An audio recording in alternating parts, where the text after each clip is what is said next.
오늘은 인체와 과학이라는 주제로 수업을 시작하겠습니다. 인간은 누구일까요? 생물학적으로 볼 때 인간은 지구상에 존재하는 수많은 생명체의 하나이며 호모 사피엔스라 불리는 동물이 되겠습니다. 호모 사피엔스란 라틴어로 지혜 있는 사람이라는 뜻입니다. 호모 사피엔스는 언제 지구상에 등장했고 또 다른 동물과 어떻게 다를까요?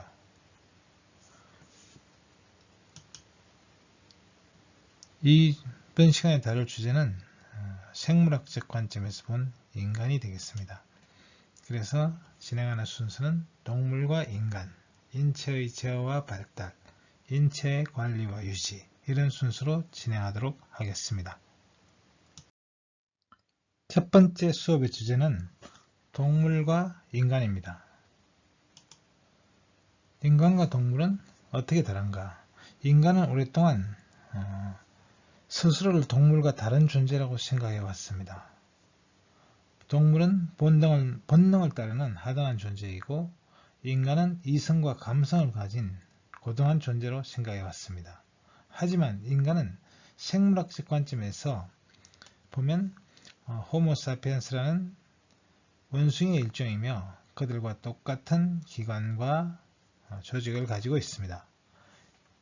더구나 유전학자의 눈으로 본다면 그 차이는 더욱 작아서 인간과 침팬지의 경우 DNA 차이는 불과 1 내지 2%밖에 되지 않는다고 합니다.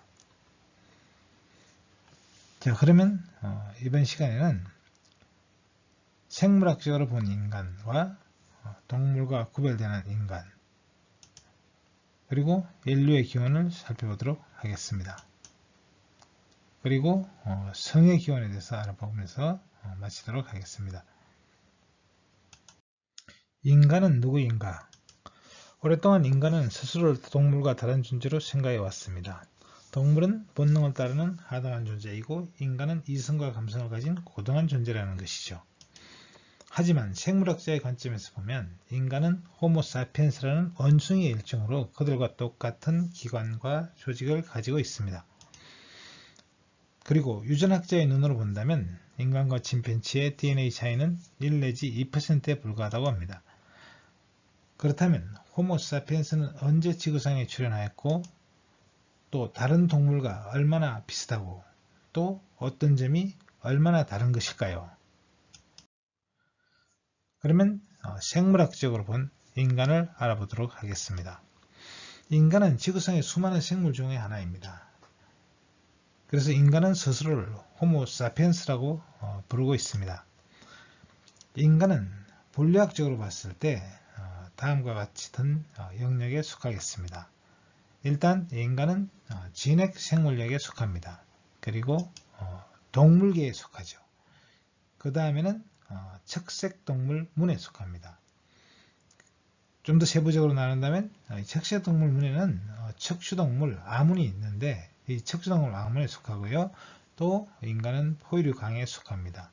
그리고 영장류 목에 속하고 사람과 사람 속 사람 종에 이제 속하는다고 할 수 있습니다. 그러면 생물 계통수로 봤을 때 인간은 진핵생물역에 속하고 이 진핵생물역에는 식물계, 균계, 동물계, 원생생물계, 원핵생물계 이런 계들이 있는데 이 중에서 인간은 동물계에 속하겠습니다. 자, 동물계 중에서도 인간은 이제 척추동물과 무척추동물로 한때 나누었습니다. 이 척추동물 이제 아문에 속하고 이 척추동물은 특징이 뭐냐면 몸이 좌우대칭입니다. 그리고 머리와 몸통, 꼬리의 세 부분으로 나눠지고 발생 초기에 중추에 이제 척색이 생깁니다. 그래서 척색동물제 문에 속하는데요. 이 척색이 나중에 발달해서 척추가 됩니다. 그래서 척추동물 아문에 속하죠. 그리고 배 쪽에 이제 췌강이 발달해서 내장을 가지고 있고요. 또 이 척추동물 아문에서 인간은 포유류 강에 속합니다. 척추동물은 여러 개의 이제 강이 있는데 이 강 중에 이제 포유류에 속하게 되어 있습니다. 포유류는 젖먹이 동물이라고 불리죠. 그래서 포유류의 특징은 온혈 동물이고, 그리고 피부에 털이 많이 있어서 털로 체온을 유지합니다. 그리고 태반 생식을 하고 젖을 먹여 키우죠. 그리고 다리가 곧게 뻗어 있어서 민첩하고 운동 속도가 빠른 특징이 있습니다. 그리고 이제 머리뼈가 이제 좀 큰데요. 커지면서 어떤 구조의 변화를 가져왔고, 식도와 기도가 이제 구분되는 특징이 있습니다. 자, 그러면 포유류로서의 인간은 포유류가 가지는 특징들을 가지고 있는데, 포유류의 특징은 젖먹이 동물이고, 피부에 털로 덮여 있고, 뇌에서 체온과 혈액순환을 조절해서 체온을 항상 따뜻하게 유지할 수 있는 항온 동물입니다. 포유류의 장점이라고 한다면 환경에 대한 적응력이 뛰어납니다. 포유류는 지구상에 가장 많은 영역에 이제 퍼져 있는 그런 강에 이제 속합니다. 그리고 극지방에서도 활동적인 상태를 유지하고 신체에 비해서 큰 뇌를 가지고 있다는 것도 특징입니다. 그래서 지구상에서 가장 성공적으로 적응한 동물종이다. 가장 넓게 퍼져 있다고 하기에는 조류가 이제 더 많이 이제 퍼져 있다고 할 수 있어요. 왜냐하면 조류는 높은 고산지대까지도 살 수가 있기 때문에 조류와 더불어서 어쨌든 포유류는 가장 성공적으로 적응한 동물종이라고 할 수 있죠. 그리고 포유류 중에서 또 항온동물로서 가장 잘 적응한, 최대한 적응한 동물이 인간이라고 할 수 있습니다. 인간은 이제 영장류 목에 속하는데요. 이 영장류의 특징이 뭐냐면 뇌가 커서 운동 감각이나 시각이 발달했다는 것입니다. 그리고 촉각이 또 발달했는데요. 눈이 이제 얼굴 전면에 오기 때문에 입체적으로 볼 수 있습니다. 원근감을 잘 구분할 수 있고요. 그리고 색깔 감각이 이제 컬러로 볼 수 있는 색깔 감각이 좀 뛰어나고, 그리고 머리가 커지면서 구조적인 변화가 생겼는데 식도와 기도가 분리되었고요. 그리고 이 영장목에서 인간은 이제 꼬리 없는 원숭이에 속하게 되겠습니다. 그래서 이런 이제 영장류의 특징들은 나무 위에서 사는 생활에 이제 잘 적응하고 분화해온 그런 특징이라고 할 수 있습니다. 그래서 나무를 타기에 적합한 그런 구조라고 할 수 있죠. 그리고 인간은 이제 꼬리 없는 원숭이에서 사람 속에 속하고 사람과 사람 종에 속하겠습니다. 그래서 인간은 이제 다른 영장류 중에서도 특히 이제 뇌가 더 큽니다. 3배로 커져가지고요. 지각 능력이 더 뛰어나고, 그리고 가혹한 환경에서의 적응하는 능력이 더 커졌습니다. 그리고 두발 보행을 하면서, 이족 보행을 하면서 손이 자유로워져서 도구를 능수능란하게 쓸 수 있게 되었고, 또 이것이 두뇌를 발달시키는 역할을 했습니다.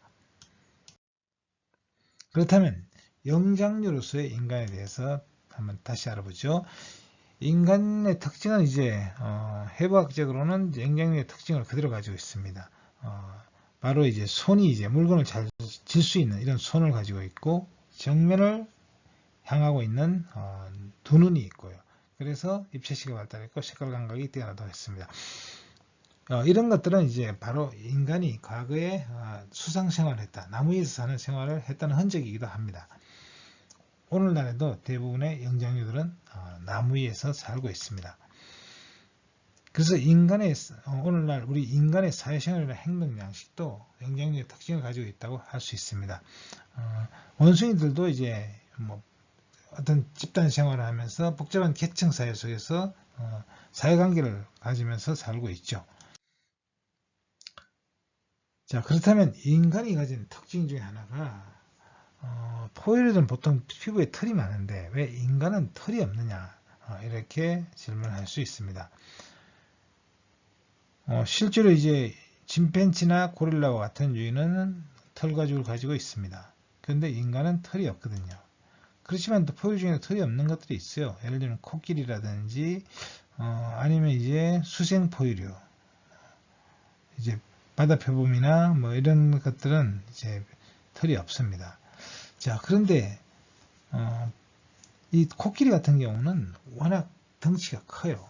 그러다 보니까 주로 더운 지방에 살기도 합니다만, 이제 몸에 땀을 좀 열이 많이 나는데 덩치가 너무 커지면은 피부 면적이 이제 상대적으로 체적에 비해서 줄어듭니다. 그러니까 열을 방출하는데 문제가 있어요. 그런데 털이 있으면 이제 그게 더 심각해지죠. 그래서 털이 없다고 볼 수 있습니다. 그리고 수생 포유류의 경우는 물에 사는 포유류는 굳이 털은 보온의 역할을 못해요. 물속에 들어가 있으면. 그러니까 별로 털이 필요 없는 것이죠. 그래서 이제 없는 거라고 볼 수 있습니다. 그러나 인간은 이제 덩치가 코끼리처럼 큰 것도 아니고 그렇다고 물에서 사는 것도 아닌데 왜 털이 없느냐?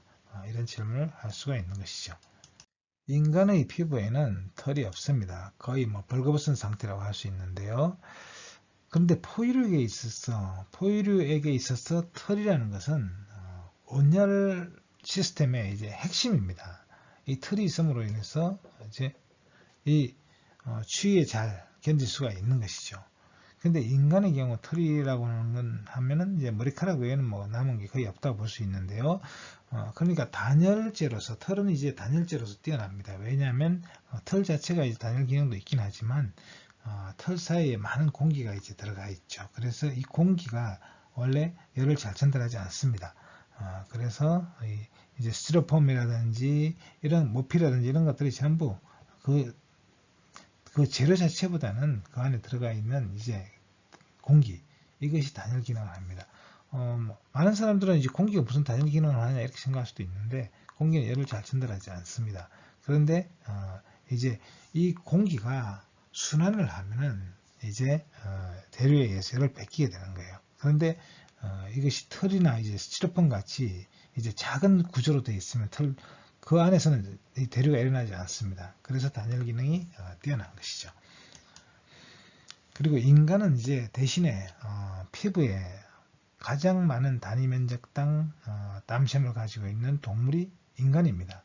인간은 피부에 250만 개의 땀샘이 있는데 이제 이 땀샘이 결국 열을 잘 방출하기 위한 겁니다. 인간은 더위에 오히려 적응했다고 볼 수 있어요. 추위에 더 적응하기 위해서 털이 있는 것이 아니라 더위에 적응하기 위해서 털이 없는 것입니다. 그것이 이제 인간이 어떻게 보면 원래 인간이 이제 살던 영장류들은 따뜻한 지방에 살죠. 그러니까 실제로 털보다는 오히려 열을 방출하는 게 더 나을 수도 있습니다. 또 인간은 이제 수상에서 나무 위에서 살다가 지상으로 내려왔다고 생각되는데 여기서는 이제 더 더위를 피하기 힘들어요. 그렇기 때문에 열을 방출하는 것이 더 중요했다고 볼 수 있습니다.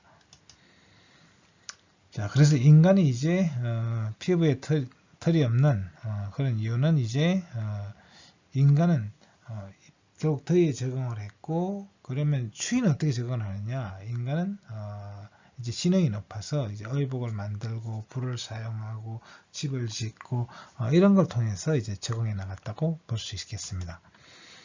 그러면서 인간은 이제 생물학적으로도 어느 정도 진화를 하고 있습니다. 진화를 해왔습니다. 그게 바로 뭐냐면 추운 곳에 사는 사람들은 이제 체온 보존에 유리하게 통통한 체격을 가지고 있고 그리고 덥고 건조한 지역에 사는 사람들은 날씬한 팔과 다리를 가지고 있습니다. 포유류는 주로 후각과 청각에 의해 의존해서 살아갑니다. 대부분의 포유류는 냄새 물질을 분비하고 그리하여 자신의 영역을 표시합니다. 그리고 인간은 오히려 인간의 주된 감각은 시각입니다. 더군다나 이제 눈에는 빛을 감지하는 세포가 안구 뒤쪽에 이제 밀집되어 있어서 황반이라고 하는 것인데요. 이런 황반이 있어서 색깔 감각이 뛰어나고 미세한 물질을 식별하는 능력이 있습니다. 그렇지만 이제 인간의 눈은 야간 시력이 떨어지는 약점이 있죠. 그래서 밤에는 잘 안 돌아다니는 거죠. 그 이유는 색깔이라는 것은 빛이 강해야만 잘 보입니다. 쉽게 말해서 어두워지면 색깔을 잘 구분 못 하잖아요. 그건 뭐냐면 우리가 이제 흑백으로 보는 거하고 컬러를 보는 것은 더 많은 빛을 필요로 합니다. 컬러를 보려면. 쉽게 말하면 흑백 TV보다 컬러 TV가 전기 소모량이 많아요. 왜냐하면 색깔을 표시하기 위해서 뭐 레드, 그린, 블루 이렇게 세 가지 색깔을 이제 합쳐야만 하나의 색깔 정보를 나타내거든요. 그러니까 더 많은 에너지를 소모하고 결국 더 밝아야만 색깔을 잘 볼 수 있으니까 결국은 야간 시력, 야간 어두우니까 시력이 떨어질 수밖에 없습니다. 그리고 또 인간의 눈은 두 눈이 이제 정면을 향하고 있어요. 많은 동물들이 보면 이제 초식 동물들은 주로 보면 두 눈이 양쪽 옆에 붙어 있는 경우가 많습니다. 그 이유는 시야를 넓히게 한 거죠. 왜냐하면 포식자가 다가오는 걸 빨리 눈치채고 도망을 가야 되니까. 그러나 이제 맹수들은 호랑이라든지 이런 동물들은 정면을 향하고 있어요. 그 이유는 뭐냐면 포식자를 향해서 달려들어야 되거든요. 그래서 거기까지 거리를 재고 달려들어야 돼. 그러면 영장류는 이런 이제 포식자가 물론 이제 잡식동물이긴 합니다만 맹수처럼 그렇게 모든 동물을 사냥하는 것도 아닌데 왜 앞쪽에 있느냐?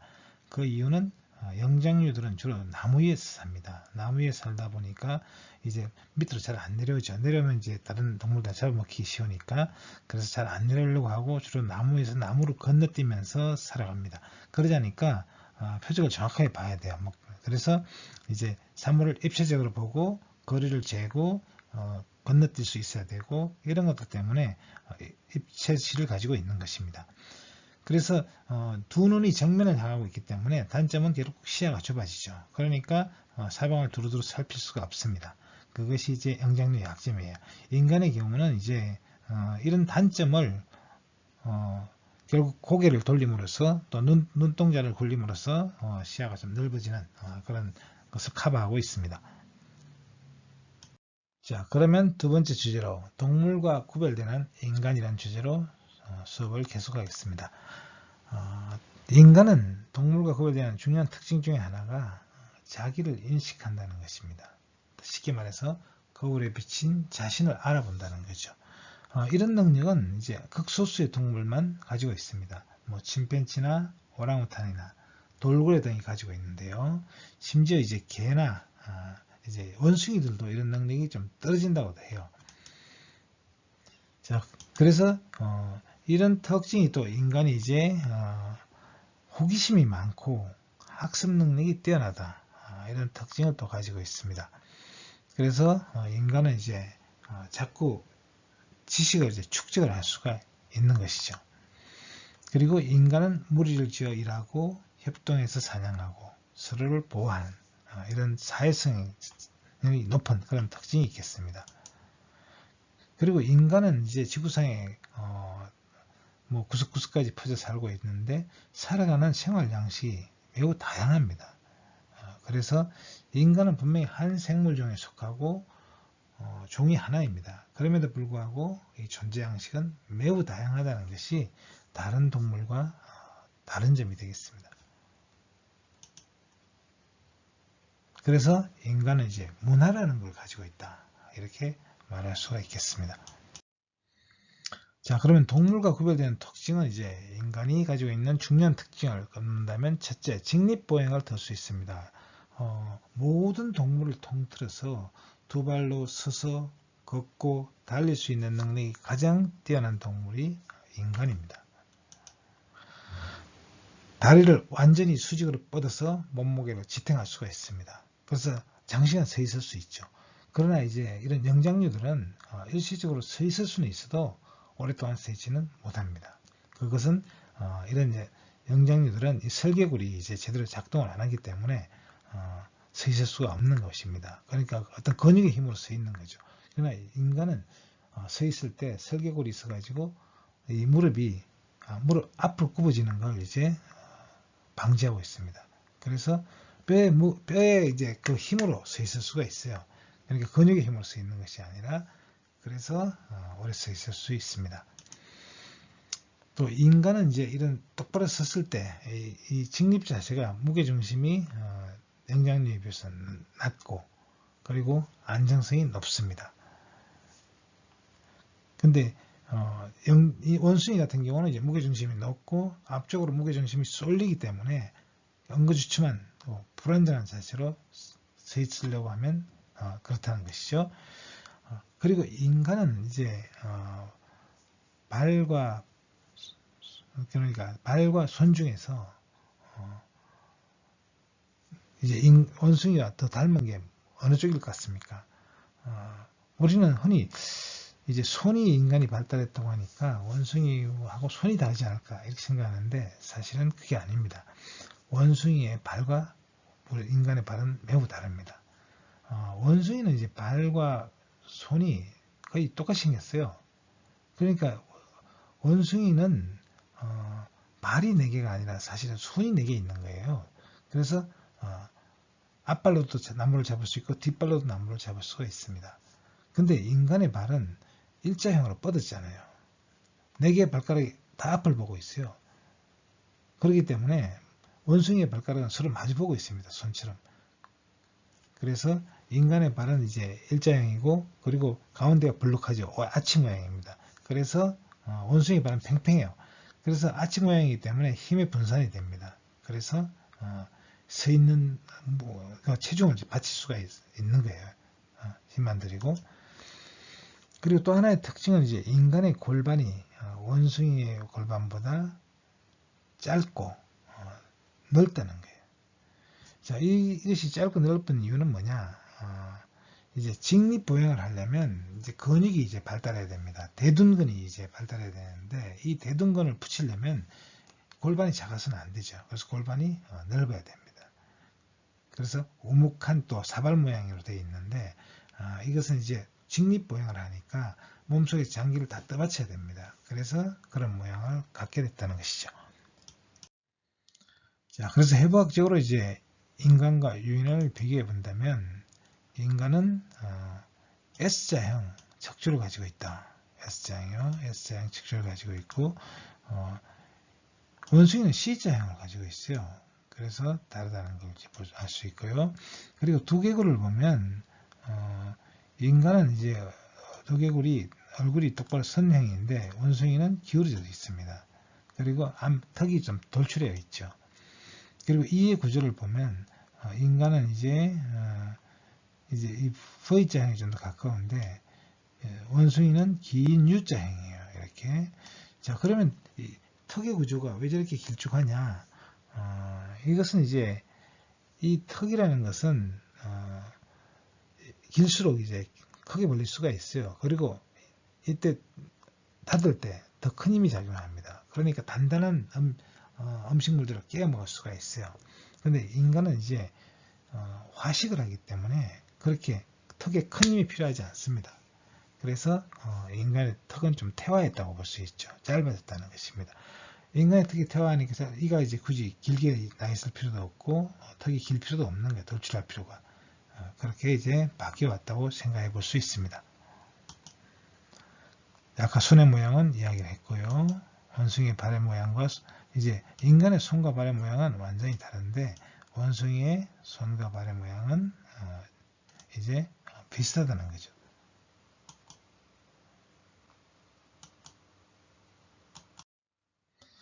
자, 그러면 인간은 이제 직립보행을 함으로써 많은 것이 달라졌다고 할 수 있습니다. 그래서 신체적인 변화가 있었는데 가장 큰 이제 이점은 이제 손이죠. 손은 걸을 필요가 없으니까 이제 자유로워진 거죠. 그래서 많은 다른 일들을 하게 됐습니다. 그러나 영장류의 손은 걸어 다녀야 돼요. 발구실도 해야 됩니다. 그러니까 영장류의 손은 그렇게 섬세해질 수가 없었던 것이죠. 그래서 인간의 손은 이제 굉장히 놀라운 재주를 가진 정밀한 그런 도구로 진화할 수가 있게 된 것이죠. 그리고 인간은 이제 가슴이 좀 납작하고 직립보행을 하면서 또 길고 강력한 팔을 가지고 있습니다. 사실 길고 강력한 팔은 원숭이가 사실은 더 힘이 더 강합니다. 팔이 더 길고요. 그래서 실제로 우리가 뭐 고릴라나 이런 하고 이제 만약에 덩치가 비슷한 고릴라하고 씨름을 한다면 못 당합니다. 그들은 훨씬 힘이 세요. 한 3배 정도 강합니다. 그래서 뭐 그런 일은 없겠지만 고릴라하고 뭐 맞싸울 일이 있으면 덩치가 비슷하면 얼른 튀는 게 사는 거예요. 자, 그리고 단점은 근데 고릴라는 사실 그렇게 뭐 난폭하고 그렇다고 그러지는 않습니다. 자, 단점은 그런 말을 배우는데 시간이 많이 걸린다. 걷는데 시간이 오래 걸려요. 최소한 1년 있어야지 그럴 수가 있어요. 그것도 잘 그럴 수는 없고요. 출산이 힘들다. 출산이 힘든 이유는 이제 인간의 머리가 너무 커졌기 때문에 이제 이 빠져나오기가 좀 힘들어요. 그래서 그렇습니다. 그리고 인간은 이제 직립보양을 하다 보니까 이제 그리고 앉아있는 생활하는 게 많고 그러다 보니까 허리 통증이나 디스크 부상이 좀 잦은 편이죠. 이런 것들이 이제 단점이라고 할 수 있습니다. 인간은 어쨌든 직립보양을 하면서 골격이 전체적으로 재구성이 됐는데 일단은 이제 점점 이제 뇌가 더 커졌습니다. 행장류의 이제 3배 정도 되는데요. 같은 몸집을 가졌을 때. 그래서 이 뇌가 발달함으로써 여러 가지 이제 사고하는 능력이나 이런 적응 능력이 이제 커졌습니다. 지각 능력이 더 뛰어나게 됐고요. 자, 그리고 이제 이족 보행에 적합한 형태로 이제 몸이 바뀌게 됐다는 것이죠. 그래서 아까 이야기했듯이 무릎은 이제 여기 설계골이 있어가지고 똑바로 이제 서 있을 수가 있습니다. 그리고 발은 이제 아치 모양이었다 그랬죠. 힘을 잘 받쳐주기 위해서. 그리고 등뼈는 이제 S자 모양이라고 했어요. 그래서 이 S자 모양이 용수철처럼 이제 튀면서 걷거나 뛸 때 충격을 흡수해주는 역할을 합니다. 그리고 골반은 이제 넓고 우묵한 사발 모양이라고 그랬죠. 그래서 필요한 근육을 붙일 수도 있고 또 내장을 받쳐주는 그런 역할을 합니다. 그리고 인간은 이제 원래 영장류에서 왔기 때문에 나무 타기에 알맞은 구조를 가지고 있습니다. 그래서 자유로운 어깨 관절과 길고 강력한 팔을 가지고 있다는 것이죠. 그래서 뭐 사냥을 할 때 창을 던진다든지 활을 쏜다든지 이런 것들을 이제 할 수 있게 된 것이죠. 그래서 이런 구조들은 전부 이제 서고 걷고 달리기에 알맞은 구조라고 할 수 있습니다. 그리고 이제 커다란 머리가 이제 이런 것들을 지탱해 주는데요. 그렇지만 대신 이제 발생 초기 단계에서 이제 이것이 완전히 이제 뇌가 성숙된 상태로 태어나는 것이 아니라 내가 너무 커지면 출산이 안 되니까 필요한 것만 갖춘 상태에서 출생을 해요. 그러다 보니까 태어나도 뭐 걸을 수도 없고 먹이를 찾을 수도 없고 기어다닐 수도 없어요. 굉장히 무기력하죠. 이런 것들이 이제 뇌가 너무 커지면서 출산이 어려워지니까 조금 조기 출산을 하게 된다는 거죠. 그러면서 뇌 능력이 아직 발달이 안 됐기 때문에 걸을 수도 없고 뭐 언어 능력도 없고 이런 것들이 이제 다 이제 어린이가 미숙한 이유가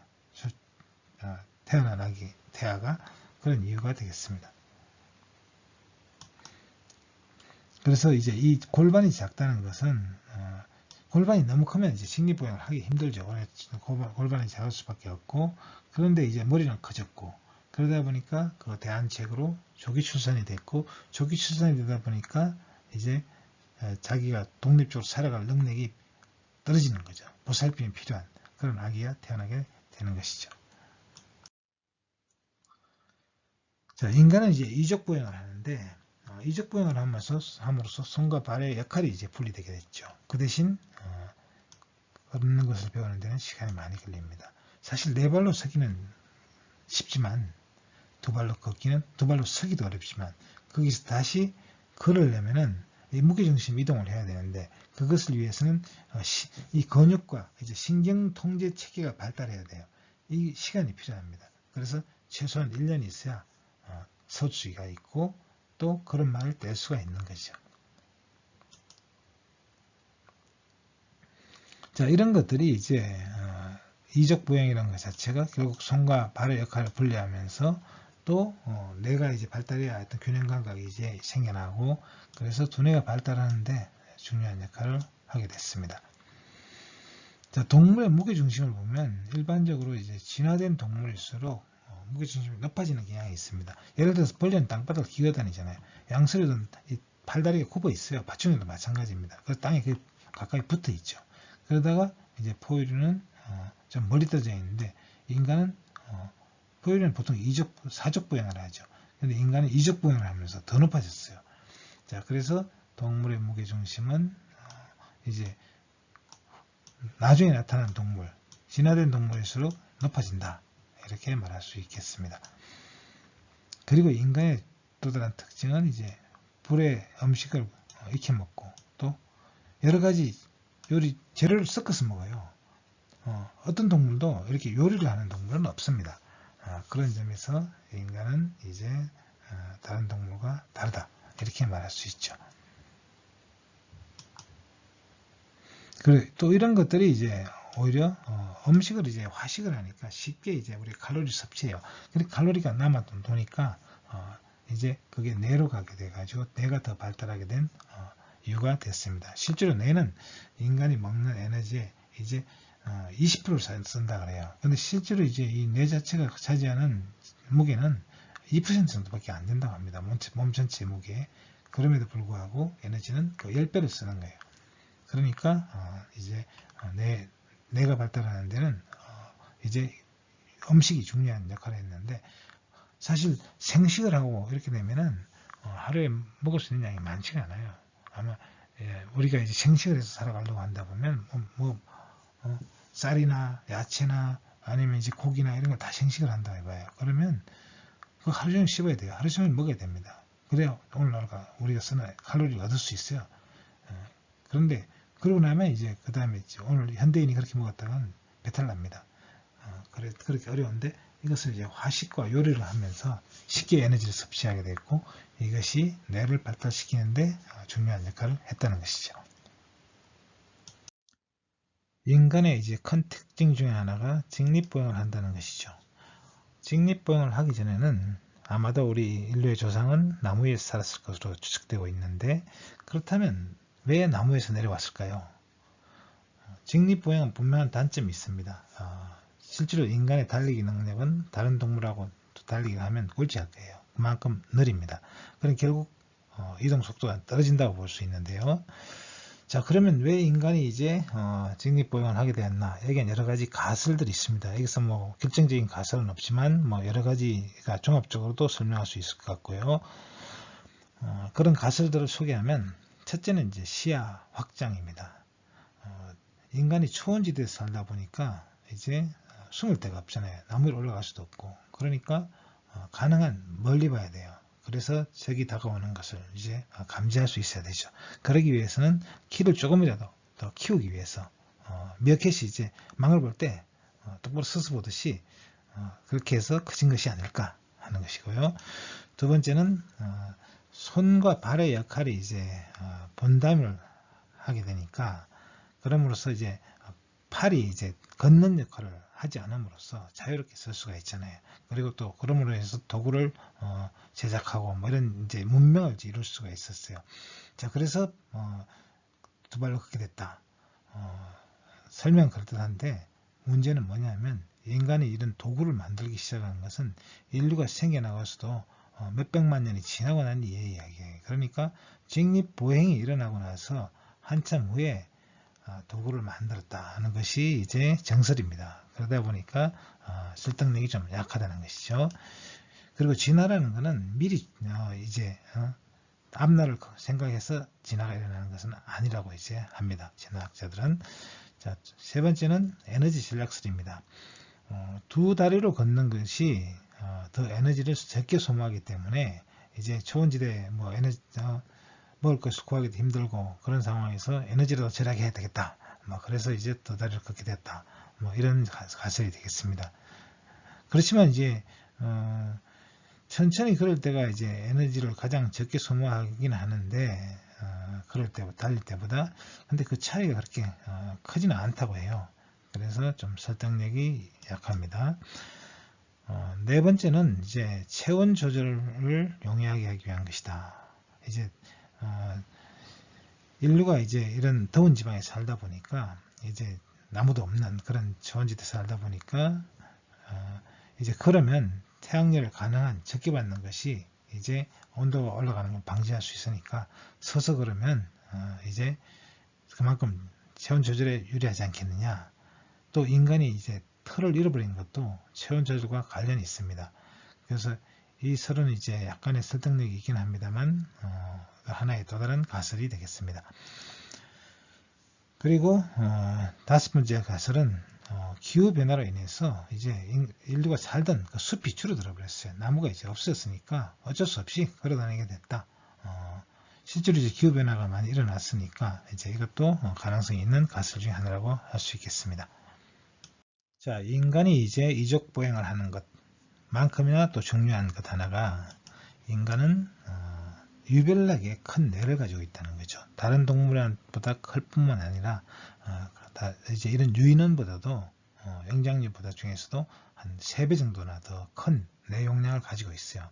그러니까 체중에 비해서 몸집에 비해서 유별나게 큰 뇌를 가지고 있다.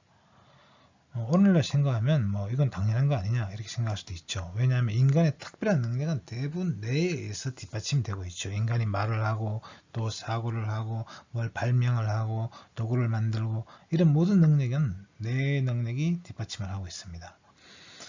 그런데 문제는 이 뇌가 크면 에너지 소모가 많다는 것이죠. 실제로 인간의 체중에서 뇌가 차지하는 체중은 2%밖에 안 됩니다. 근데 에너지는 그 10배를 써요. 20%를 쓰거든요. 그러니까 굉장히 비효율적이라는 이야기죠. 그리고 인간의 뇌가 커진 것에 비해서 이제 인간이 도구를 만들고 이런 건 그보다 좀 늦게 일어났단 말이에요. 그러다 보니까 이제 비효율적이라는 거죠. 그게 그렇게 당장에 그렇게 쓸 일도 별로 없는데 왜 미리부터 뇌를 막 키웠느냐 이런 이제 의문을 제기할 수가 있는 것이죠. 자, 여기에는 이제 또 여러 가지 가설이 있습니다. 인간의 뇌는 왜 커졌을까? 언어의 발달이 중요한 역할을 했다. 언어를 구사하기 위해서는 뇌의 용량이 필요하죠. 그러니까 뇌 용량이 커져야 됐다. 뭐 이런 것입니다. 이것 역시 결과론적인 해석이라고 할 수도 있겠고요. 그리고 또 이제 수명이 늘어난 데에 따른 부산물이다. 이런 주장도 있습니다. 수명이 늘어나니까 이제 그만큼 뇌도 이제 더 많이 필요하게 됐다. 이런 의미가 되겠습니다. 또 성적인 매력으로 보면 예를 들면 뭐 사슴이라든지 공작이라든지 아니면 이제 벌새라든지 이런 수컷들은 보면 굉장히 화려해요. 그래가지고 필요 없는 뿔이 이제 너무 크게 자라기도 하고 그러니까 그런 어떤 매력으로서 이제 암컷을 유혹하기 위한 매력으로 내가 커졌다. 뭐 이런 가설입니다. 이런 가설이 이제 사실은 실제로 많은 동물들에게 잘 들어맞기는 하는데 그러면 이제 남성만 내가 커져야 되죠. 근데 여성이 왜 내가 커졌느냐 이거죠. 그걸 설명할 수가 없습니다. 그런 성선택에 대한 설명하기에는 부족하죠. 이것이. 그 다음에 육식과 이제 관련이 있다. 인간이 이제 육식을 하면서 이제 많은 에너지를 섭취하게 됐죠. 그러면서 그것이 이제 뇌로 가서 내가 커지는 데 기여했다. 아니면 이제 육식을 하려면 사냥을 해야 되니까 이제 머리를 많이 써야 되겠죠. 그래서 이런 것들이 지능 발달과 관련이 있을 것이다. 그렇게 말하면 이제 호랑이나 사자는 뇌가 굉장히 커야 되겠죠. 그래서 이런 점에서 또 설득력을 좀 잃게 되겠습니다. 그 또 다른 이유는 이제 사회적인 이유다. 인간 사회생활이 좀 복잡하잖아요. 그러니까 원숭이 집단이나 침팬지 집단 이런 집단을 봐도 그렇지만 좀 복잡해요. 그래서 거기서 이제 서열이나 이런 생활 같이 공동생활을 하다 보니까 근데 인간 사회는 그보다 훨씬 더 복잡하니까 그보다 더 뇌가 발달돼야 되지 않겠느냐 이렇게 생각해 볼 수 있습니다. 인간의 또 다른 중요한 특징은 언어를 사용한다는 것입니다. 영장류 가운데 오직 인간만이 언어를 구사할 수 있는데요. 이것은 이제 인간의 두뇌 용적이 커지면서 또 후두의 이제 성문이 하강하여 발음 능력을 획득함으로써 가능해진 것입니다. 침팬지는 이 두 가지 중 어느 것도 획득하지 못했습니다. 그래서 말을 못하는 거죠.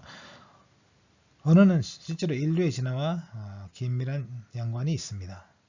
인간이 이제 이런 인지 능력과 발음 능력을 획득하는 과정은 진화론과 고고인류학적으로 어느 정도 설명이 가능합니다. 인간의 언어의 특징은 물론 동물들도 이제 울음소리나 이런 걸 간단한 소리로서 어떤 신호를 전달하기는 합니다. 그러나 이제 이런 동물의 말, 동물의 소리라는 것은 인간의 언어와 기본적으로 다른 것이 있는데 분절이 되지 않는다는 것입니다. 분절이라는 것은 무엇이냐 하면은 엄마, 나, 배고파 이렇게 이야기했다고 하면은 엄마라는 단어와 나 그리고 배고파 이렇게 이제 분절을 할 수 있습니다. 이걸 1차 분절이라고 해요. 그런데 엄마라는 단어 안에는 또 이 안에 이제 하나하나의 음소로 이제 또 분절을 할 수 있어요. 그러니까 이영, 미엄, 또 미엄, 이렇게 이제 하나하나의 음소로 분절할 수 있죠. 이걸 2차 분절이라고 하는데 동물의 언어는 이렇게 단어로 분절을 하거나 또는 음소로 분절하는 수가 없죠. 그렇기 때문에 동물이 짖는 소리 하나는 전체가 하나의 단어, 의미예요. 그것을 분절해서 각각의 의미를 가지고 있는 건 아니라는 것이죠. 그래서 이런 이제 언어를 분절 언어라고 하는데 전 세계 모든 민족의 언어들을 보면 다 분절이 돼요. 그러니까 분절 언어라는 거죠. 그러나 동물의 언어는 분절이 되지 않는다는 거죠. 자, 이런 것들은 이제 인지 능력과 발음 능력을 획득함으로써 그것이 가능해졌다는 것입니다. 그리고 또 인간은 이제 이야기하고 싶어요. 그리고 그런 이야기에 의해서 설득당하기도 하고 이해하기도 합니다. 그러므로서 인간은 더 이상 동물들처럼 어떤 몸짓이나 동작을 통해서 소통하는 것이 아니라 이야기라는 새로운 소통 방식을 갖는 차이를 낳았습니다. 해부학적으로 언어를 구사하기 위해서는 어떤 조건을 갖춰야 됩니다. 첫째, 목의 후두가 내려앉아야 됩니다. 자, 침팬지를 보면 이제 목의 후두가 상당히 위에 올라가 있어요. 인간의 아기도 보면 이제 목의 후두가 상당히 위에 올라가 있습니다. 그래서 아기들은 말을 못해요. 적어도 두 돌이 지나야 이제 말을 할 수가 있게 되는 거죠. 그때는 이제 후두가 내려가기 시작하는 겁니다. 그래야만 이제 자음 발성을 할 수 있어요. 자, 이런 능력은 약 30만 년 전에 진화되었을 거로 추정합니다. 그래서 이 후두가 이제 이 설골보다 혀 밑에 있는 뼈죠. 이 설골보다 아래쪽으로 내려가면서 이제 말을 할 수 있게 되는 것이죠. 두 번째는 이제 뇌의 발달이 뒤따라야 됩니다. 체계적으로 이제 어떤 언어를 구사하려면 사고를 하고 이런 능력이 따라야 돼요. 그러니까 뇌가 이제 더 발달해야 된다는 거죠.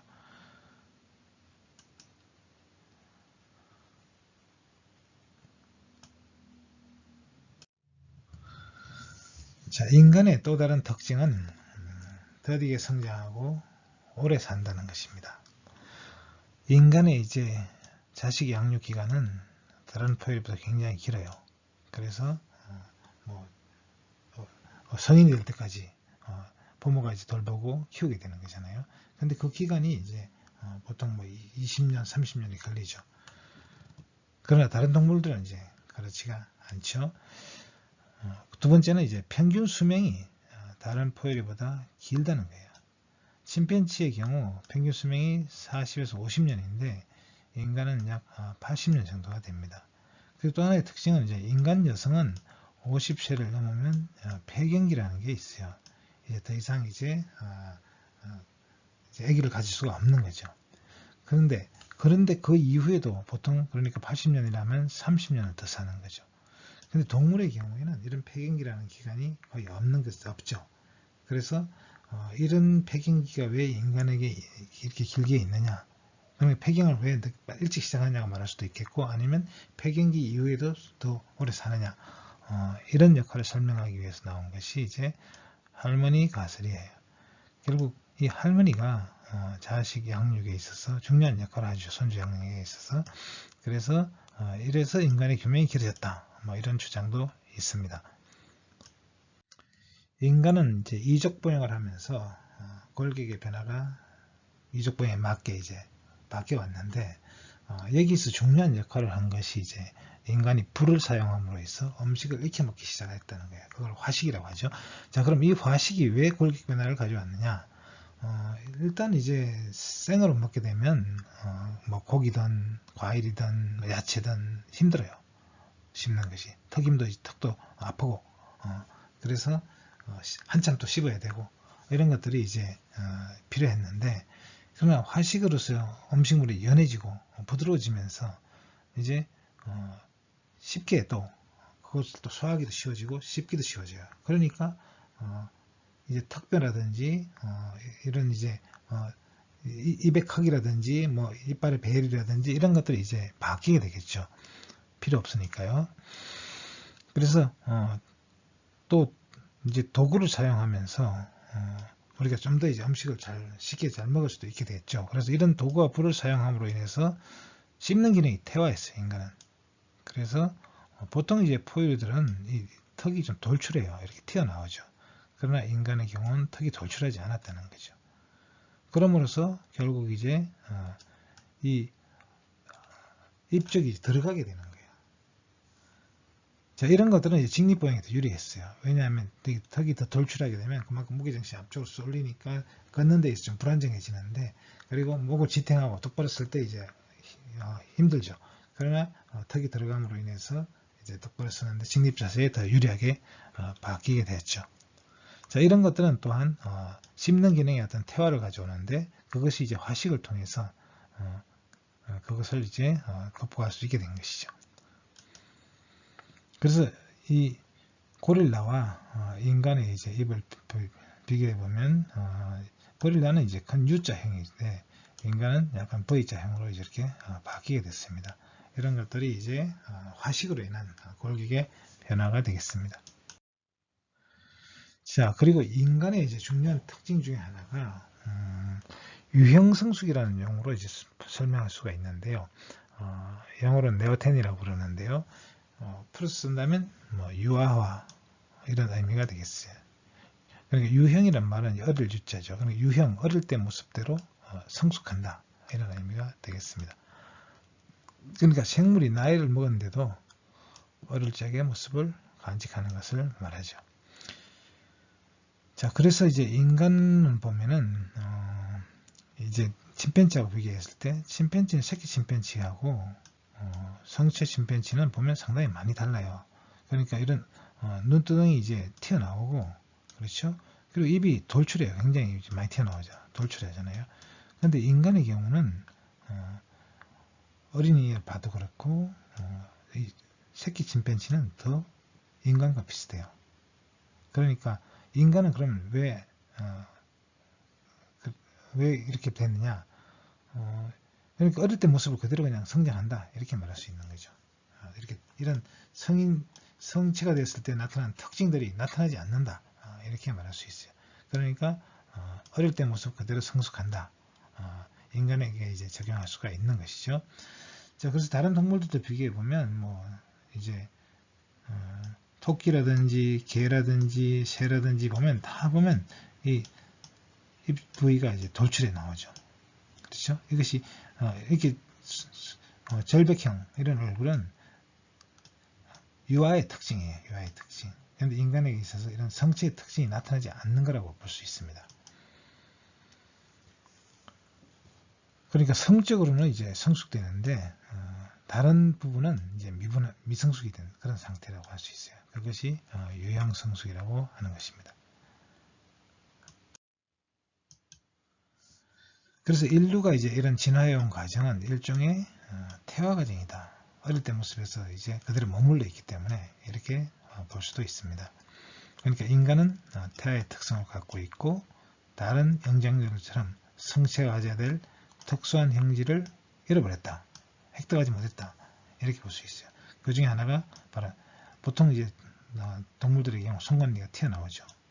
그리고 얼굴이 앞면이 튀어나오고 또 털이 바뀝니다. 굵은 털로 바뀌고, 그리고 피부나 눈의 색깔이 어두워져요. 보통 어두워지고, 이런 것들을 이제 결국 인간은 갖추지 못했거나 아니면 그 유전자가 억제되거나 잃어버린 걸로 이렇게 볼 수 있습니다.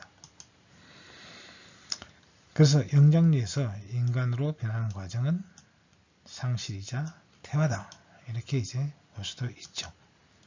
그래서 사실 우리는 인간은 좀 동물과 다른 특별하다, 이렇게 생각하는 경향이 있는데, 사실은 그것이 아니라 너무 일찍 태어난 것일 수도 있다. 그러니까 이제 조산이라는 이야기죠. 일찍 태어났다, 조산. 때가 안 됐는데 태어난 거죠. 왜 그랬을까요? 인간은 직립보행을 하면 생겨난 일이라고 봐요. 이것이 이제 직립보행을 하니까 골반이 이제 좁아진 거예요. 그래서 골반이 좁아지니까 이제 그리고 머리는 커졌잖아요, 내가. 그래서 애가 태어나기가 힘들어져요. 그래서 분만시키기가 앞당겨진 거예요. 분만시키기가 앞당겨지다 보니까 태아적 모습이 그대로 나타나는 유형성수로 간 것이 아닌가, 뭐 이렇게 이제 이론적으로는 설명해 볼 수 있습니다. 자, 실제로 이제 출생 시 뇌의 크기를 비교해 보면 이제 침팬지나 다른 포유류의 경우 성체 크기의 한 45% 정도가 됐을 때 태어납니다. 근데 인간은 성인의 25%일 때 아기가 태어나요. 그러니까 다른 동물들보다 배 이상 이제 빨라진 셈이죠. 자, 그걸 도표로 이제 보면은 지금 여기서 이제 뇌가 이제 자라는 건데, 이제 태어나기 전에 여기 되게 탄생을 해요. 탄생하는 시기에, 그렇죠? 그래서 뇌가 커지기 시작을 하고, 그리고 급격하게 커지죠. 그리고 나서 태어난 이후에도 계속 커집니다. 그러나 이제 침팬지의 경우는 이때 이미 45%가 커지고, 나머지 이제 55%가 이제 태어나서 커지는 거죠. 자, 그러나 인간의 경우에는 태어날 때 이제 25% 정도밖에 아직 안 커졌다는 이야기죠. 나머지 75%가 태어난 이후에 커지는 거죠. 그런 차이가 있겠습니다. 그래서 이 시기에서 출산하게 되니까 조기 출산이 되는 거죠. 그러니까 이제 유형성숙으로 가게 됐다, 이렇게 볼 수 있습니다. 이제 과학으로 본 인류의 기원을 살펴보도록 하겠습니다. 인류의 조상을 연구하는 방법은 인류의 화석을 연구하는 방법과 또 분자 진화학을 연구하는 방법이 있겠습니다. 세포 속에 있는 DNA의 배열을 연구하는 것이죠. 화석 인류를 연구하는 방법은 고생물학자들이 인류의 조상을 찾기 위해서 연구해오던 방법이죠. 그러자면 이제 화석을 찾아서 거기서 이제 진화해온 그 과정들을 살펴보는 것입니다. 그리고 분자 진화학 연구는 미토콘드리아나 또는 Y 염색체 안에 있는 이제 DNA의 아미노산 배열을 연구해서 하는 방법인데, 현생 인류에 관해서는 이 분자 진화학 연구가 더 새롭고 더 강력한 연구 방법입니다. 그러나 이제 오래된 인류의 경우는 이 DNA를 이제 확보하기 어렵기 때문에 이 방법으로 연구하기는 어렵습니다. 인간 게놈 프로젝트는 이제 인간의 DNA에 들어있는 모든 유전 정보를 이제 염기쌍화 다 30여 개의 염기쌍이 있는데 이 염기쌍화 다 해독을 해서 이 안에는 이제 23쌍의 염색체가 있고, 이 23쌍의 염색체 안에는 약 22,000개의 유전자가 들어 있습니다. 그리고 이 차이는 사실 침팬지와 별로 차이가 나지 않아요. 불과 1.23% 정도 차이가 있습니다. 화석으로 인류의 기원을 살펴보겠습니다. 가장 오래된 인류는 450만 년 전경에 살았을 것으로 추정되는 오스트랄로피테쿠스 아파렌시스입니다. 최초의 인류이고 직립보행을 한 흔적이 발견되고 있습니다. 다만 이제 뇌의 용량이 좀 작은데요. 그래서 이 인류는 이제 우리 인류가 속해 있는 호모 속과 그리고 또 우리의 이웃한 오스트랄로피테쿠스 속, 이 속의 공통조상으로 추정이 되고 있습니다. 그렇지만 이제 이 인류는 이제 직립보행을 했고 도구로 사용한 흔적이 발견되고 있습니다. 최초의 이제 우리 호모 속의 가장 오래된 조상이라고 할 수 있는 인류가 200만 년 전경에 살았던 호모 하빌리스입니다. 하빌리스는 능력이 있다 이런 의미이고 손을 잘 쓴 사람이라고 생각되고 있습니다. 이제 돌로 만든 도구를 사용을 했고 이때부터 구스기 시대가 시작된 것으로 추정되고 있습니다. 그리고 160만 년 전에는 호모 에렉투스가 나타났는데 이제 에렉투스는 똑바로 선다는 의미가 되겠습니다. 그리고 불을 사용한 인류이기도 합니다. 그래서 이 인류는 이제 발견된 지역에 따라서 자바 원인, 베이징 원인 등으로 불리고 있습니다. 뇌 용량이 좀 더 많이 커졌습니다. 그래서 오스트랄로피테쿠스에 비하면 거의 2배에서 거의 서너 배까지 이제 커졌습니다. 그리고 40만 년 전에는 이제 호모 하이델베르겐시스가 이제 나타났는데요. 이 인류는 이제 우리 우리 현생 인류와 그리고 우리 사촌인 네안데르탈인의 공통조상으로 생각되고 있습니다. 뇌 용량은 1400ml까지 커졌고요. 그리고 언어를 사용했을 가능성이 있습니다. 그리고 여기 10만 년 전으로 나왔는데 이 인류는 이제 호모 네안데르탈렌시스로 이제 우리 인류와 가깝고 그러면서 이제 DNA상으로는 좀 거리가 있습니다.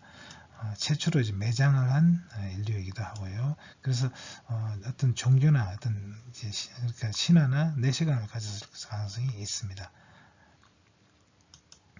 그리고 이 4만 년 전에 주로 활동을 했던 실제로 나타난 지는 한 20만 년 정도 되겠습니다. 현생 인류의 조상이고 호모사피엔스라 불리는 인류가 나타났습니다. 그리고 이 인류가 이제 농경을 했던 그런 흔적이 발견되고 있습니다. 뇌 용량은 1400에서 1500ml 정도로 커졌습니다. 자, 여기에 속하는 인류로 이제 크로마뇽인과 산동정인 이런 인류들이 있습니다. 그리고 1만 년 전에부터 이제 신석기 시대가 시작되어 인류가 농경 생활을 시작을 하면서 이제 신석기 문화가 꼽히기 시작했습니다. 인류의 진화 계통도를 살펴보겠습니다.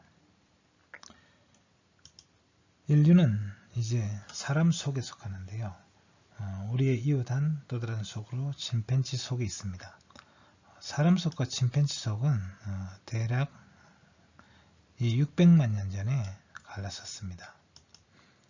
그래서 이 사람 속과 침팬지 속은 이제 사람족이라는 더 상위 이제 계통도상에서 서로 이제 만나게 되겠습니다. 그리고 이 또 다른 이제 사람족 위에서 또 같은 계통에 속하는 족으로 고릴라족이 있습니다. 그래서 사람족과 고릴라족은 이제 약 800만 년 전에 갈랐었는데요. 이것이 이제 그러니까 속 위에 족이 있고 족 위에 아과, 과보다 좀 낮은 단계죠. 사람 과 아래 사람 아과가 있는데 이 아과에서 침팬지 속 또는 사람족과 고릴라족이 800만 년 전에 분기가 됐습니다.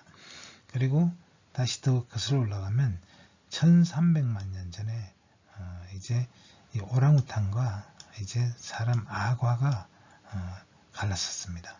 자, 이렇게 이제 계통도가 내려오는데요.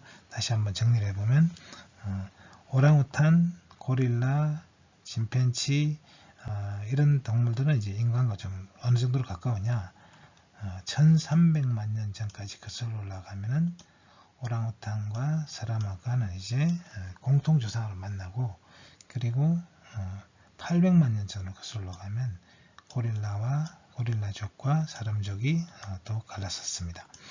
그리고 600만 년 전에 이제 침팬지 속과 사람 속이 갈라졌죠. 그러니까 인간과 가장 가까운 동물은 현재로서는 침팬지라고 할 수 있습니다.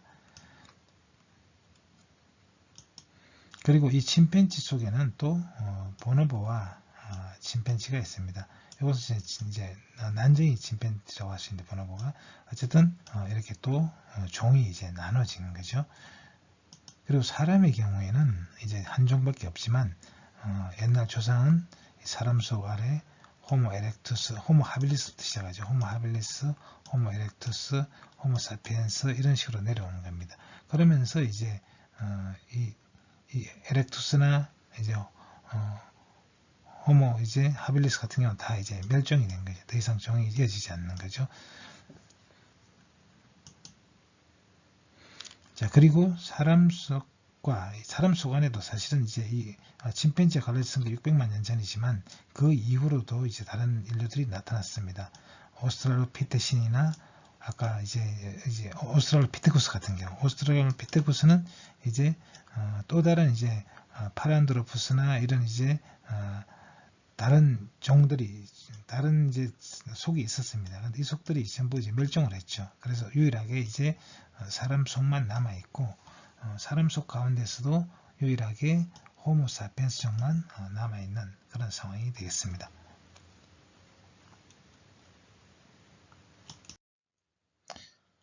오스트랄로피테쿠스 아파렌시스는 1974년에 에디피아에서 발견되었습니다. 러시라는 이름이 붙었고요. 약 390만 년 전에서 290만 년 전에 지구에 생존했던 것으로 보여집니다. 이 오스트랄로피테쿠스 아파렌시스는 이제 우리 인류가 속해 있는 이 호모 속, 사람 속과 또 오스트랄로피테쿠스 속의 공통 조상입니다. 자, 이 화석은 이제 직립보행을 잘 보여주고 있어요. 그래서 이 루시가 발견됨으로 인해서 직립보행이 가능하게 된 것이 뭐냐? 이제 두뇌가 발달해서 그러냐? 아니면 이제 손을 잘 쓰면서 그렇게 된 것이냐? 여기에 대해서 이제 이 뇌의 크기가 굉장히 좀 작죠. 그래서 두뇌 발달이 아니라 이런 손을 쓰는 능력, 도구 제작 능력이라는 주장에 더 힘이 실리게 되었습니다. 자, 오스트랄로피테쿠스의 두뇌 용량을 보면, 자, 1번은 이제 고릴라입니다. 그리고 2번이 이제 오스트랄로피테쿠스인데요. 그리고 이것은 좀 더 뒤에 나오는 이제 호모 에렉투스라는 이제 인류의 조상이고요. 자, 그리고 이쪽은 이제 4번은 네안데르탈인입니다. 물론 이제 이들의 공통 조상이긴 하죠. 자, 그래서 이 오스트랄로피테쿠스는 이제 이런 고릴라보다는 인간 쪽이 좀 더 가깝다고 할 수 있습니다. 자, 그리고 골반과 이제 발의 구조를 보면 발이 이제 앞으로 뻗어 있죠. 보통 이제 유인원들은 이제 발가락 하나가 엄지 발가락이 순처럼 이제 서로 마주보고 있어요. 그런데 이 오스트랄로피테쿠스는 이제 나란히 서 있습니다. 사람 발에 좀 더 가깝다는 걸 알 수 있습니다. 그러니까 침팬지보다는 인간 쪽에 훨씬 가깝다. 다음은 분자 진화학 연구로 본 인류의 기원을 살펴보겠습니다. 분자 진화학에서는 이제 DNA를 이용한 연구를 하는데요. 현생 인류 연구에는 더 강력한 방법이 되겠습니다. 주로 이제 미토콘드리아 DNA와 그리고 Y 염색체를 이용하고 있습니다. 이 미토콘드리아 속에 들어있는 유전자를 연구해서 이제 인류의 조상을 찾는 것인데요. 이렇게 찾아낸 이제 가장 오래된 인류의 조상을 미토콘드리아 이브라고 부르고 있습니다. 15만 년 전에 살던 아프리카에 살던 한 여성이 발견됐습니다. 자, 미토콘드리아라는 것은 세포 속에 들어있는 이제 세포 소기관인데 이 미토콘드리아는 이제 주로 에너지를 이제 내는 역할을 합니다. 발전소 역할을 하는데요. 그런데 이 미토콘드리아 속에는 이제 핵 속에 들어있는 DNA와 다른 이제 DNA를 가지고 있어요. 그런데 이 미토콘드리아는 이제 유전이 될 때 어머니로부터 물려받습니다. 그래서 아버지와는 상관이 없죠. 그래서 그 여성을 통해서 이제 그 어머니를 거슬러 올라가서 이제 가장 많은 이제 어머니의 이제 미토콘드리아 DNA의 다양성을 가지고 있는 그런 이제 지역을 찾아냈는데 그곳이 바로 아프리카가 되겠습니다. 그래서 이제 이런 유전적 다양성으로 볼 때 바로 이제 인류는 아프리카에서 기원했다. 이렇게 이제 주장할 수 있게 된 것이죠. 또 하나는 이제 Y 염색체를 이용하는 것인데요. Y 염색체는 아버지로부터만 전해집니다. 그래서 같은 방법으로 이제 그 조상을 찾아낼 수 있었는데 그렇게 찾아낸 조상을 이제 핵의 아담이라고 부릅니다. 자, 그러면 이 미토콘드리아 DNA보다 사실은 이제 Y 염색체가 좀 더 많은 유전 정보를 가지고 있어요. 그래서 그런데 이 두 가지가 좀 다릅니다. 그럼에도 불구하고 공통 조상을 거슬러 올라가 보면 그것이 아프리카하고 시기적으로도 이제 비슷한 시기에 이제 기원한 것으로 이렇게 추정이 되고 있습니다. 자, 그래서 이제 이 염색체를 분석을 해서 이제 이 유전자 풀이 얼마나 다양한가를 알게 됐는데 전 세계 사람들의 이제 이 유전자를 다 조사해 봤더니 유전자 다양성이 가장 큰 사람들이 아프리카 사람들이었어요. 그러니까 아프리카가 이제 발원지라는 것이죠. 그리고 가장 낮은 쪽은 아메리카 원주민들이었는데 결국 아프리카로부터 출발해서 아메리카로 이제 퍼졌다 하는 것을 이제 추정할 수 있습니다. 미토콘드리아 DNA로 추정해본 인류의 이적 경로를 살펴보겠습니다. 인류는 이제 후기 홍적시로 불리는 약 15만 년 전에 아프리카에서 출현해서 전 세계로 이주한 것으로 이렇게 추정이 됩니다. 바로 미토콘드리아 DNA가 가장 이제 시기적으로 이게 자꾸 이제 유전적으로 유전적인 세월이 흘러가면서 오류가 생겨요. 그러면서 이제 DNA 다양성이 자꾸 생겨나는데 그럴 때 이제 그 시기를 이걸 DNA 시기라고 부르는데요. 이 시계를 통해서 시기를 추정할 수 있습니다. 그럴 때 이제 미토콘드리아 DNA를 볼 때 약 13만 년 전에서 17만 년 전에 이제 아프리카에서 인류가 이제 떠나서 그래서 이 유럽 지역에는 4 내지 5만 년 전에 도착을 했고 그리고 이 오스트레일리아 대륙에는 약 7만 년 전에 그리고 아메리카 대륙에는 12,000년에서 15,000년 사이에 이제 이렇게 이주한 것으로 이렇게 이제 추정이 되고 있습니다.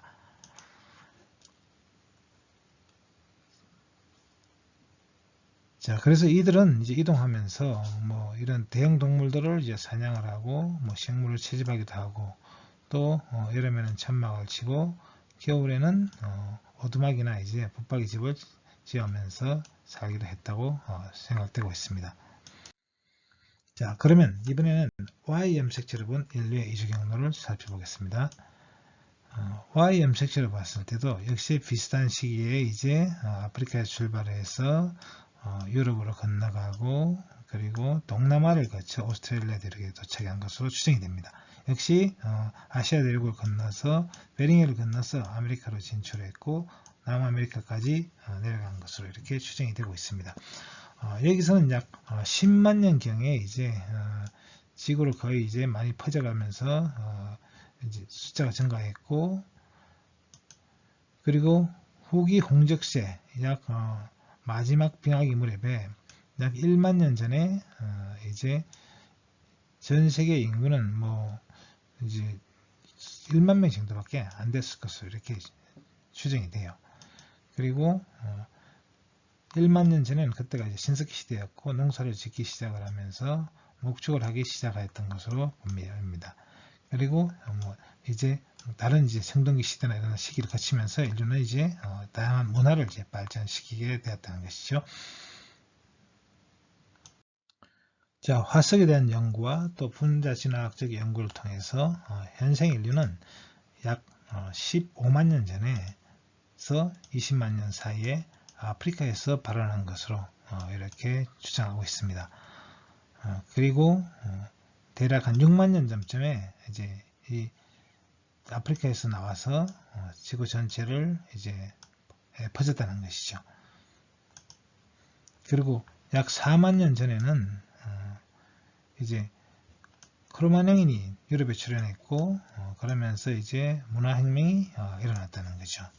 그리고 이들이 남긴 이제 문화 흔적들이 알타미라 동굴이나 라스코 동굴 벽화 같은데 이제 남아 있습니다. 자, 그런데 이런 이제 우리 인류의 직접적인 현생 인류가 나타나기 이전에 인류의 사촌이라고 할 수 있는 네안데르탈렌이 살았던 것으로 생각되고 있습니다. 많은 이제 유골들이 발견되고 있어요. 네안데르탈인이 이제 유골이 많이 발견되는 이유는 네안데르탈인은 이제 인류들 중에서 매장을 했던 최초의 인류라고 이렇게 추정되고 있습니다. 그러다 보니까 이제 많은 화석이 발견되고 있습니다.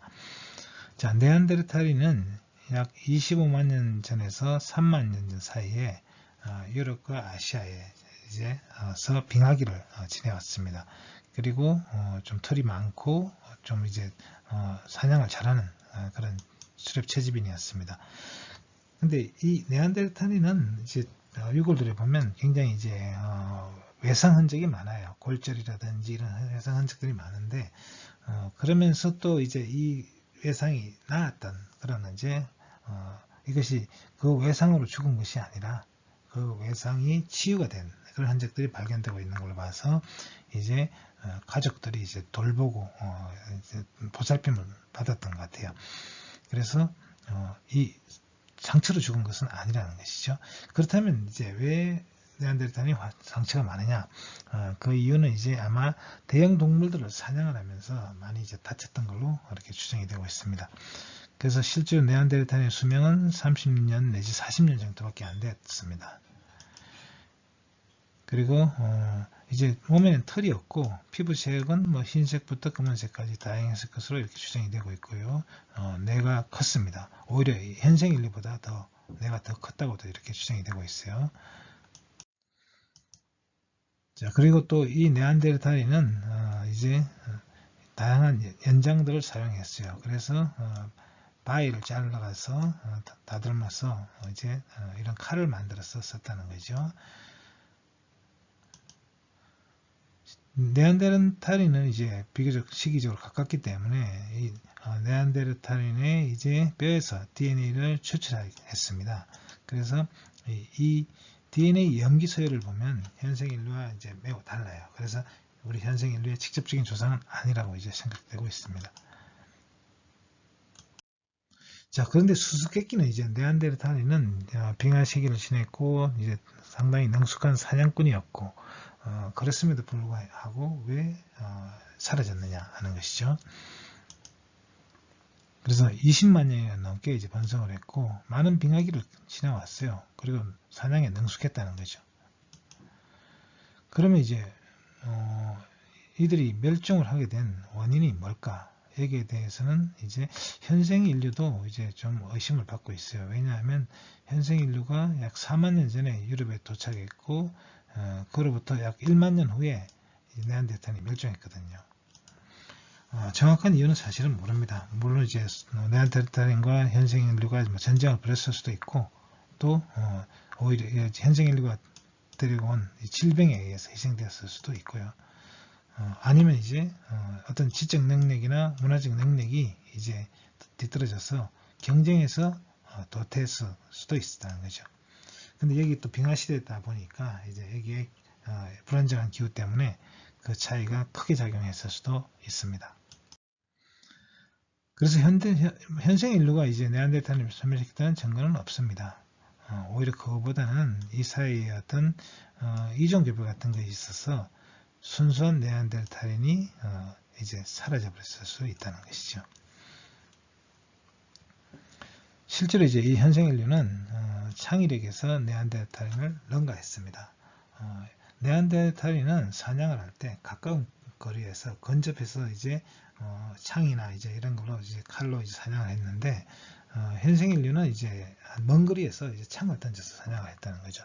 이제 현생 인류는 이제 투창을 썼고 네안데르탈인은 접근전을 했기 때문에 그 와중에 이제 다치기 쉬웠죠. 큰 짐승들을 주로 사냥을 해야만 먹을 게 많다 보니까 이제 매머드나 이런 걸 사냥하려면은 굉장히 위험했어요. 그리고 또 한 가지는 이제 현생 인류는 이제 바늘을 사용했는데 이제 이런 바늘 같은 거는 이제 현생 인류가 잘 다듬을 수 있는 손재주가 좋다는 이야기죠. 그런데 네안데르탈인은 그런 것을 이제 만들기에는 좀 부족했던 것 같아요. 그리고 무엇보다도 이제 현생 인류와의 차이는 이제 언어 구사 능력의 차이가 있었던 것 같아요. 실제로 해부학적으로 이제 네안데르탈인이 말을 못하지는 않았을 가능성이 있지만 그러나 현생 인류처럼 다양한 이제 발음을 할 수 있는 능력은 떨어졌던 것으로 이제 생각되고 있습니다. 자, 그런데 오늘날 이제 우리 인류는 이제 한 종밖에 없죠. 호모사피엔스 한 종만 있는데 그런데 이제 대부분의 종들은 보면 대부분은 속에 또는 이제 그 사람 속 사람 종에 이제 인류밖에 없지만 대부분의 다른 동물들은 하나의 속 안에 많은 종이 있습니다. 그런데 인류는 하나밖에 없어요. 그래서 그 이유가 뭐냐? 여기에 대해서는 이제 이 DNA 연구를 통해서 그것이 이제 밝혀지고 있는데요. 원래 약 수만 년 전에 적어도 인류는 한 종만은 아니었다는 거죠. 4종 이상의 인류가 있을 것으로 이렇게 추정되고 있습니다. 자, 여기서 시기적으로 보면 여기가 약 100만 년 전이란 단위고요. 그러니까 여기는 40만 년 전이 되겠네요. 그리고 여기는 80만 년 전, 그리고 여기는 200만 년 전이 되겠어요. 자, 200만 년 전에는 이제 호모 하빌리스가 나타났죠. 그리고 약 160만 년 전에는 이제 호모 에렉투스가 있었고, 그리고 여기서 더 내려가서 이제 하이델베르그인이 이제 약 여기서 뭐 오랜 시간 이제 생존해 있었겠습니다만, 어쨌든 이 하이델베르겐시스로부터 이제 네안데르탈인과 호모사피엔시스가 이제 갈랐었다는 거죠. 그래서 이제 이 호모사피엔스와 이제 네안데르탈인은 같은 시대를 살았는데, 이 시기에 이제 어떤 생존 경쟁에 뒤처졌던 어떤 이유로 해서 네안데르탈인이 이제 멸종을 했죠. 근데 이렇게 멸종한 건 네안데르탈인만은 아니었다는 거죠.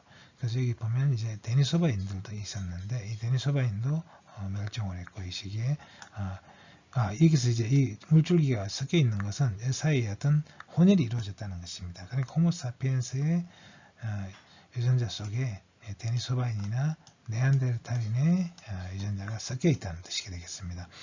그러나 이제 이 폴루렌시스인이라고 불리는 이런 인류는 인류와 이제 직접적인 이제 혈연 관계에 있지는 않은 것 같아요. 자, 그래서 이런 인류들이 이제 적어도 4종의 이제 인류가 있었다는 거죠. 자, 이 네안데르탈인의 특징은 아까 설명했지만 시신을 매장했다는 거고, 약 40만 년 전, 3만 년 전까지 있었고요.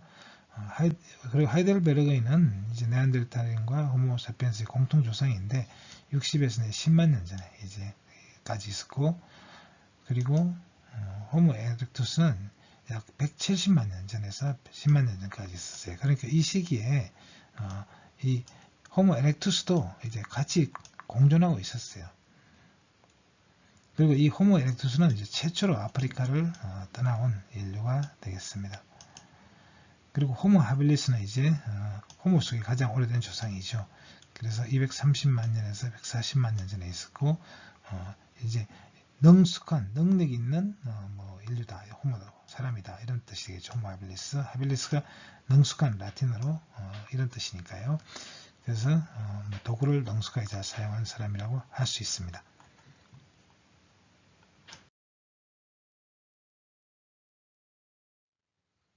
그래서 오늘날 현대 인류는 이제 하나의 종으로부터 내려온 것이 아니라 주로 이제 호모사피엔스로부터 내려왔지만 대부분은 여기에 이제 네안데르탈인의 DNA와 이 데니소바인의 DNA가 섞여서 그것에 따라서 어느 정도 섞였냐에 따라 이제 아프리카인이 되고 유럽인이 되고 아시아인이 되고 멜라네시안이 되는 이런 형태로 진화해 오지 않았나 이렇게 이제 추정이 되고 있습니다.